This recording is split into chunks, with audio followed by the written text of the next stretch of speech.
tamarisk tree at Jabesh. Okay, and they fasted for 7 days. Now this is where I'm going to now. So we're going into Second Samuel chapter 1 to 16. Now David is done fighting the Amalekites. He's trying to rest in Ziklag for like 2 days.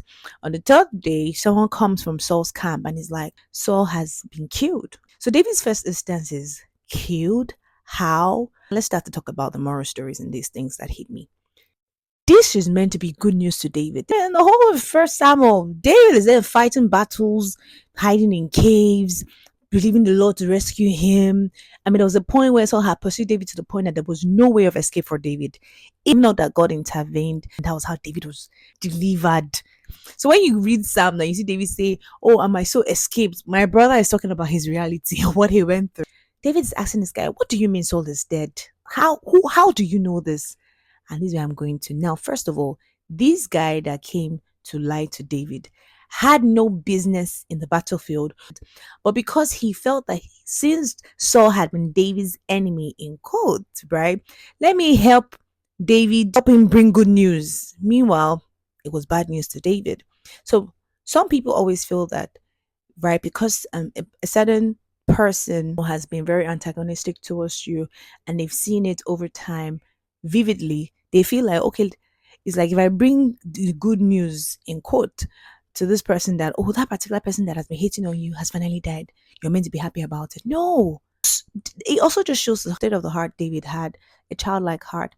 The first person is like, how do you know David was killed?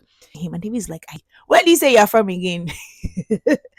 And he goes, I'm a foreigner from Amalekite. And he says, so he tells his boys, kill him. David killed the voice that was making him to see something right in the death of Saul.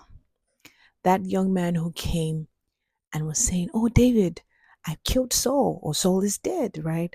He felt that to David that was good news, but to David that was bad news, and that was something he needed to deal with. And so David killed and silenced that voice, and that voice was even a lie. And so the enemy has always got agents who would always want to be so loud in a lie. Kill that voice. Think deep about these things.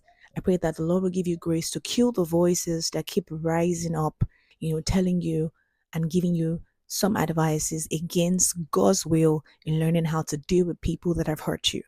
I pray the Lord give you grace and strength to forgive and let go. Also praying that the Lord also give you strength and grace to be able to understand and the wisdom to understand how to live life here on earth victorious with God.